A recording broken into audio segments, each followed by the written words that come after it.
to Geneva immediately after college graduation, I thought I was in for 2 years of European adventure and corporate perks. Turned out I was actually in for 2 years of like being really lonely. And this is the thing about Geneva, it's an expat city. So like 60% of the people there are flitting in for a 1-month consultancy or a 3-month UN stint and then going back to their home countries. So I had fallen into this cycle of meeting really great people, connecting with them, and then bonding just in time to make it to their going away party. And it got really depressing after about a year. I just really did not want to try to make any more friends. So I was really excited when I learned that a friend of mine from college was going to be moving to the city. And I was so excited, in fact, that I kind of like was thinking about all the good memories from college and completely blacking out on any bad ones that might be there. And when she got there, I had that feeling like when you take your Spanx off at the end of a long formal event. I was so comfortable and so relieved. I just felt good.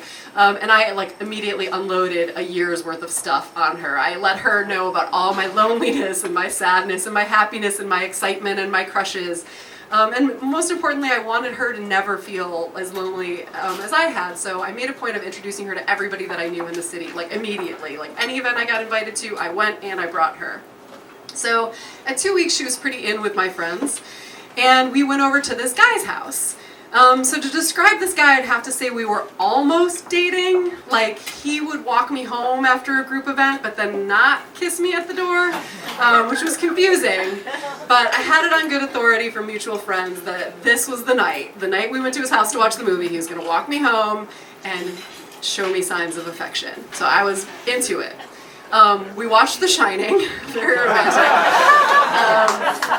And at the end of The Shining, I stood up and I was like, so, are you ready to walk me home? And he was like, oh yeah, this is awkward. Your friend actually asked me if I would walk her home tonight. And I told her I would, and she's new in town, and I was like, oh, okay, cool. And I'm not an idiot, like I got what was going on, so I walked home alone in the dark 2 miles after watching The Shining. And then when I woke up in the morning, I found that things had actually been really bad. I showed up to our normal Saturday basketball game, and she did too, in his t-shirt. And I was like, what the fuck? So I asked her to go to coffee with me, and she gave me 2 reasons for why she had had sex with the guy that she knew I had a crush on. First, she said, I didn't think you were that into him. And I was like, that's weird, because we've spent like 2 weeks of me obsessively talking about him. And then the second thing she said was, anyways, we have the same taste in guys. And I was like, I don't understand that phrase. Like, what does that mean? And it was confusing to me for a couple of reasons. One, because that's a really weird thing to say to someone. And 2, because I was like, we don't even know any, besides this guy. There's no guy that I know that you have ever dated, and you don't know any guys I have dated. And she was like, actually, you do know someone that I dated, but I didn't want to tell you about it because I thought you would be mad. And I was like, what the hell? Like, I was thinking back to our, like, the year in college we spent together, and I was like, all right, I know of one relationship that she was in.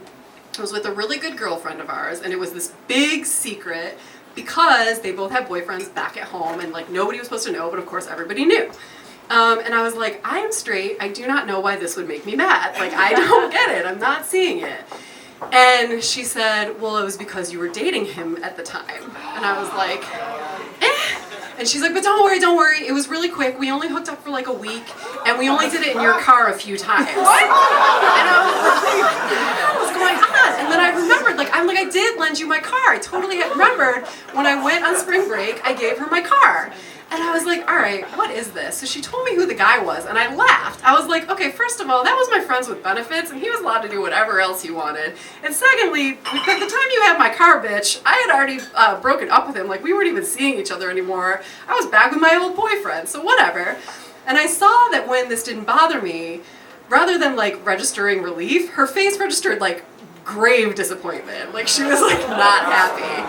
And she said to me like, oh, well, I'm just glad, I guess, then that I didn't do this to you twice. And I was like, okay, here's my cash. I'll just be leaving now. So I went home and I called my best friend. And my best friend's like the most calm, mellow person in the world. And she was like, I cannot believe you're hanging out with that bitch. Like, we don't like her. And I was like, yeah, I'm kind of understanding that, but like, what's the story with that? And she's like, remember how she had sex with her best friend's boyfriend, and then after they broke up, for unrelated reasons, like 2 months later, she told her that they had been having sex while they were together.